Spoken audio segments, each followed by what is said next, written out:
Hello everybody, my name is Nicholas Bujarminta and this is the Starting Blender Tips and Tricks video. And in this video, this is pretty much targeted for people who are just starting out in Blender and they want to know what can I do with it? What are the differences between modeling, animating, compositing, and the game engine? And also some hands-on experience. So we're gonna start off with what can it do? And over here we have a model which I am actually working on. And wait, my middle button's not working, sorry about that. Let me check something out. Okay, there we go. So anyways, this is a model that I'm working on, and this is pretty much the modeling portion of Blender. So how the philosophy works is that you normally start with, let's say, a plane, and it's pretty much a polygon, and you can go into edit mode with tab, and then you pretty much just move things around, and then you extrude edges. You keep on doing that over and over and over again until you have something big like this. Like what I started out with is the eye. I made out a circle, I morphed it out, and then I kept on building out and out and out and out. And it's a pretty long process. But also you have modifiers, which is over here, and you can add things like the subsurf modifier, which pretty much adds a poly. So and over here, let's say if we did the shading to flat, you could see that this is what I'm actually doing. Then I add a subsurf modifier to smoothen everything out, and normally it would look like this, so that it wouldn't be necessarily smooth. So we have a smooth shading over here. So that's pretty much some basic stuff. And you can also add mirrors. So let's say if we close this, we'd only see half a face. And over here I have two different objects, if you haven't noticed. I have the eyeball itself and the face. So that's pretty much what modeling is. And now to see what it can do when used by professional, I got out some links. For example, this is Andy Gorilla-Sick. I'm not exactly sure how to spell his last name. He is a really, really good artist, and he uses Blender as well. And this is just some of his works. So as you can see, this is really, really intense models, which are really, really good, in my opinion. So this is all made in Blender. So that's pretty much what modeling is. You just start out with a plane, and you just work your way out. Pretty much it's like geometry. So now we get to animating. I'm just gonna open up I'm gonna new Finder window. Let me just get something out. So like this is a rig that I am working on. Let me get everything shown.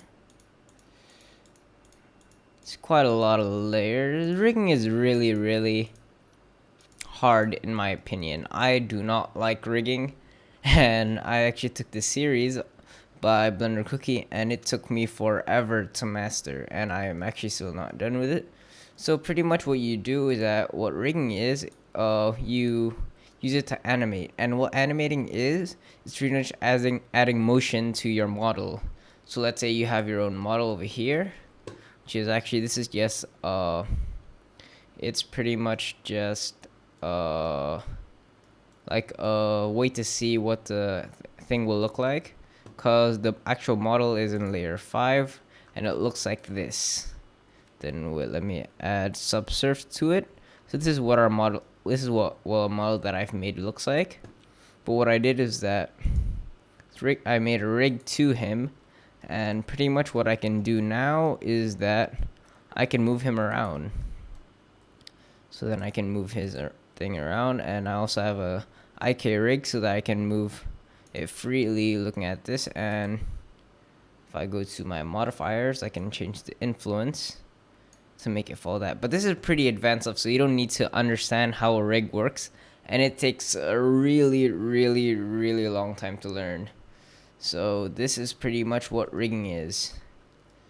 And what animating is pretty much down here. If you can see, you have a timeline. So pretty much what you do is that you set, let's say at frame 1 you want this to be here, so I'm just gonna press I lock and go to lock rot scale, which is pretty much capturing the location, the rotation, and the scale of the object. And over here we have this. So let's say if we went 20 frames and then we were to wait, this isn't wait. Yeah, something happened. Oh, I think I'm clicking the wrong one. Or, okay, I'm not so sure. Sorry about that. So let's just use another example. Let's say if I had a cube and at frame 20 I want it to be over here, I could, at frame 40, I could move the cube, and let's say if I captured the location, it would follow its location, so each frame it would be moving. And also, because we only captured the location, if we change the size of the cube, when we go back, nothing really changed, because we copied it. So that's pretty much what these things are. That's pretty much what animating is. You could normally do that for rig, but I have some bugs with it, I guess, or I'm not really sure. I'm really bad at rigging and animating. My specialty is modeling, so yeah. So now we have our third subject, which is compositing. And compositing is really, really, really important for making a render look nice or an image look nice. And I learned that from Blender Guru Andrew Price, who makes a lot of compositing tutorials, and you should go check him out, blenderguru.com. And I also got one of his products, the Wow Factor, and I also got the Nature Academy, and I learned a lot about compositing there. So let me show you an example of what it is over here. So pretty much what compositing is that you pretty much are making, let's say, the lights over here. Normally without compositing, it would just be a circle, a shadeless circle. But what compositing does is that it adds that glow to it, and it adds this weird glow, and it adds sort of like a lens flare. Not really a lens flare, but kind of like it. So that's pretty much what compositing does. It makes everything look nicer. It's hard to explain how the details on why it looks nice, but it it helps a lot. So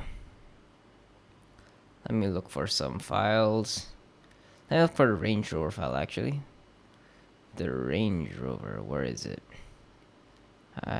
This is from years of using Blender. A lot of test files.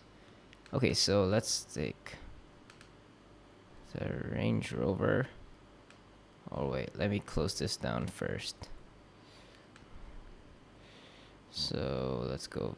Where was it? Here, Range Rover. By the way, I'm on my Mac right now because my desktop was moved to the living room, and there's a lot of noise there, so I wanted to record in my room. So I decided to use my Mac. So pretty much this is compositing down here. And to get to here, you pretty much go to your... normally you would have only one screen, but you can add more by holding control... by the top right corner of each box. You can drag this out and get more, or you can right click join or area if you don't want it. So what I did was that I added a node editor. So in the node editor, you can go to you can pretty much add effects to everything. There's also a material node editor, which I'm not that good at. This is pretty much just I forgot what it's called. I think it's just the overall, pretty much just render layers. So this is quite a lot of work. This is pretty much all this just for that lens flare, which is which looks complicated, but it actually is pretty basic. It's pretty simple. once you get used to it. Because all I'm pretty much doing is that I'm taking a layer, because also we have a lot of layers over here. We got a layer for the background, got a layer for the base of the car, then we have just the lights, we have the thing over it, have a lot of small layers, and when you put everything together, it works. So I'm just getting like a layer, and then I'm adding pretty much like a fast Gaussian blur, which pretty much just makes it blurry, except we put it over and it looks like a lens flare. So that's pretty much what compositing is. And also there's a game engine inside Blender, and I have made several tutorials in it in the past if you haven't seen. And I'm not that good at it, so I'm gonna put up an example of this guy who made this game. And this is pretty much kind of like showing you what the game engine can do. So if you were to use the Blender internal game engine, this is the kind of stuff that you could do once you're good. So this is kind of like what you should aim for, the quality level. But I personally have no idea how to make anything this advanced, and this is really, really good. And I also heard the guy who made this is like 15, I think. He's really, really good. And also if you're wondering on the quality level of things you can make this is a pretty good one. This is Sintel, which is a Blender open movie project, all made inside Blender, and I thought that it was pretty good. Actually, it was amazing. So I want to share it with you guys. So let's say if you're making a project you want to be really ambitious, this can kind of be like the max. So you know what Blender can do and what it can't. Because you don't want to try to do something that is impossible. But then again, everything is possible as long as you can find a lot of cool things. So that's pretty much it. That's pretty much the theory to how everything works. Also, if you're wondering how to get into the game engine, you can also go over here and change to Blender Game. And to the bottom left, there's Logic Editor, and that's pretty much where you do everything. So now we're gonna get a hands-on demonstration of how to do things. So I'm just gonna open up a new file. So we start off with a cube. Okay, so now let's say we wanna make some stuff. First, let's start with the modeling. Some basic things you might wanna know is that right now we're in object mode. Down here, you can see object mode. And we wanna get into edit mode. The fast way to do that is by pressing tab. So you can press tab, and then now you pretty much see your geometry. By the way, I'm pressing middle button to orbit around everything, and if you hold shift while pressing the middle button, you can go like this. And number pads are really important in Blender, and if you don't have one and you're using a laptop, I highly suggest you get one. I actually don't have one on with me right now because I'm on my laptop and I'm generally on my desktop, but I added some macro keys to my mouse. So normally what you would press is number pad delete, and that would get you to the object which you're working on, the thing that you're selecting. And there's also number pad 0, which is camera view, and some important ones is number pad 1, which is front view, number pad 3, which is side view. I think it's like the right. And then number pad 7, which is top view. All of these can be seen over here. So we have front view, right view, and top view. However, you don't have that delete button here, or I've never seen it before. So I think it's pretty important to have number pad just so that you can have that special button, and it really helps you with your workflow. So some other things you might want to know is that if you get into tab, you can, let's say, select these two vertices by holding shift and pressing the right button. You can increase the size by pressing S of those, and then you can move everything along these axes. The Z is the blue one is the Z axis, the green one is the Y axis, and the red one is the X axis. so you can move these around in 3D space. And there's also you can grab it, or you can move it around by pressing G. If you're set to, let's say, front view, you can only move, and you press G, you only move things to the Z and X axis. You will never move things to the Y axis. So that's some pretty cool things that you might want to know. And then what else? Let's see. Some important things is extruding. Extruding is probably what I find is the most important one. And also create a shape, you just press Shift A. Let's create a plane. So what I just did is rotate it with pressing R, and you can also rotate to an axis, so you press R to X, and then you can also add a number to how much you want to rotate it by. So I'm just gonna, and also now let's get into extruding, and you can press E, and you can press another axis to where you want to extrude, and pretty much extruding is just making more faces. And Control R is to loop cut, which I also find really important.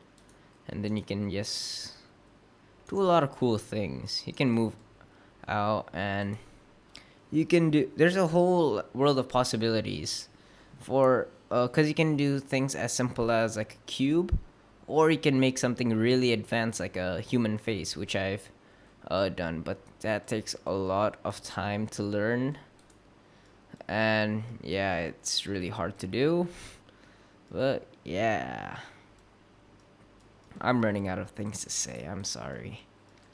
So if you want to delete something, let's say you accidentally did that, you want to delete, you just press X and delete the vertices.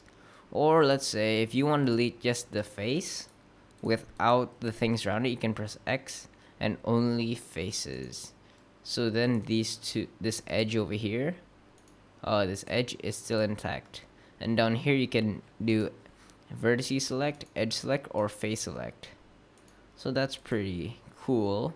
You can do that, or you can just move it by edges. And that's pretty much some of the basic things that I think you should get to know. There are more advanced things, but for a start, these are pretty much the most important things to know. So now let's get in more depth with the animating. With animating, you can just do lock rod scale I, pressing I first, moving the object, do another lock rod scale. Actually, wait, I forgot. Sorry, I need to first set a ending time. So let's say at frame 30, I want this to be over here, and so now it's moving. Also, if you want, you can also change the size and do lock rod scale again, and then it's gonna increase in size. Same thing will happen if you rotate it. So then it's gonna go like that. However, this will only the reason why it's called lock rod scale is because it's copying the location, rotation, and the scale. If you only did rotation or location, this will only copy the location. If you do rotation, only copies the rotation. And this is pretty much just how it works. If you're wondering how to do rigs, what you do is that you do Shift A, armature, single bone, and let me just show you a pretty basic rig. Let's get an object out. I'm just moving it to the Z axis, making it smaller, and like that. So and there's also C, which is circle select, or you can press B, which is cube select. And let's move this down by 1 blender square to the Z axis. And what we can do now is extrude it extrude to 1 blender cube. And 1 blender cube is pretty much just one of these cubes. And I'm just gonna do that a few times, just to give you an example. And now I'm going to go to, by the way, right now I'm pressing Z to get into X-ray mode. So now or you can click it from here. You can see textured solid wireframe, and that. So yeah. And now what I'm gonna do is that I'm in edit mode on the armature bone. And now I can extrude to the z-axis by 1. Extrude again to the z-axis by 1. And just extruding all the time. And now I'm just gonna add, oh wait, there's already those. So what I'm gonna do now is that I'm going to click on, click on the rig, then click on the object and press Control P, I think it was. Oh wait, no. Oh, never mind. The other way around. You click the object and then you hold Shift, clicking the rig, and press Control P, and with automatic weights. So now if we click on our armature rig, we can go to the pose mode, and what happens is that in pose mode, if we spin these things around, you can see that we're moving it. And the same lock rod scale applies to this, so that if we have them all selected, lock rod scale, and then you move it by 20 frames, you move it around, it moves. So that's how you do character movements. And that's pretty much the basic to rigging and animating. So now let's get on to the basics of compositing, which is pretty advanced, and I don't think you should really get to know that stuff when you're starting off, but I'm just gonna tell you how to do it anyways. So I'm gonna press Control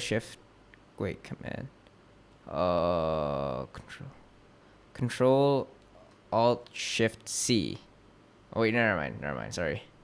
Oh, I forgot how to do that. Control. I kind of forgot how to do it on a Mac, on how to add a camera to the front, because normally I don't really think on what I press, except with the Mac keyboard it's a bit different, so I actually kind of had to think. So I forgot. Anyways, let's say if we had a camera here, and we did Shift F, we can do a fly mode, and let's zoom into our object with the scroll, and we can also press G to move it around. Let's render this under image. You would see it's like that. And now what I'm gonna do is I'm gonna make a render layer, and that's okay. Let's divide this in half. By the way, if you want to add an image as a reference, you can just go here to UV image editor, and you can open an image, and that can be your image. Let's say before, when I showed you the character model I had reference photos, so that's how you can do that. And now what I'm gonna do is that I'm gonna move into the node editor, and we're gonna press this button over here, use nodes, and pretty much what I'm just gonna show you a really basic thing to do, a glow. So how you do a glow is that you'd first add a, I think it's in a filter blur. Here we go. And let's add these 20 to 20. And this is going to be fast Gaussian. And what I'm gonna do is that I'm going to add a where is it? Mix node. And we're just gonna add these two, the inputs together, and we'll change this to the composite. And I'm gonna do screen, and there, now we have a glow. And let's say, or wait, let's turn the background to black so we can see it more easily. Rendering is just F12, though for some reason on the Mac sometimes it doesn't work, so I just go up here, do that. So now we have a nice glow. And if you didn't really get that well, this is the difference between that and that. You see there's a glow now. So that's pretty much what it does. That's a basic compositing. And there's all these other things that you can do. You can add filters, converters, mats, and all these different things. But blur is pretty much just the basics. So that's just a hands-on on what the Compositor do? And the game engine, which I actually have a full series on. We can go to the Blender game, and actually we can go to the default windows to game logic. This will set everything for us. So we have logic bricks in the bottom, and I kind of told you, I already said in this other series, which you might want to check out, that everything works by adding a sensor, controller, and an actuator. And also, if you want to add Python, you can add a text document and add controller to Python. So let's say you do always to Python to activate a script, which I am just pretty much learning right now, and I plan on making another series on Python, but I don't know when it's going to come out because I'm really bad at it. And I need to learn how to use it first. And the game engine is pretty much just moving things around. So when you can think of Blender, you can think of it like you first make a model of an object. You first make a character, and then you add animations to it. You add movement, and then you can either go two ways. If you're going for the film industry or just making a render, you can go do some compositing to add the effects, to make it glow, to make it look really nice. Or you can go to the gaming industry and you move it to the game engine. And in the game engine, you can add scripts to it. You can add controllers to it. You can make turn the thing into a game. So that's pretty much it. And by the way, you can't, unfortunately, or I'm not so sure if you can, but from my knowledge, you can't bring a composited object into the game engine. The compositing and the game engine work separately. So that's pretty much it. That's the basics, the things that you might want to know. I'm gonna try getting out some more videos on the basics of Blender. And note that even though this is a basic tutorial, I've given you some pretty advanced examples, so don't feel overwhelmed that when you make something it might not look as good. Blender takes a long time to master. I've been using it for about 3 years, and I use it quite a lot, spending all my free time like a cool kid doing this. So yeah. And that's pretty much the end to tutorial. If you liked it, please subscribe. I also have a new Facebook page, so if you have any questions, you can go there and send me a message.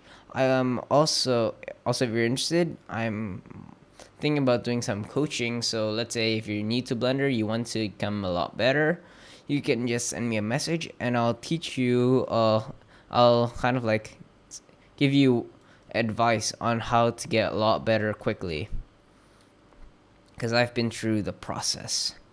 So that's everything. Thanks for watching. Please give this video a thumbs up, subscribe, and thanks again.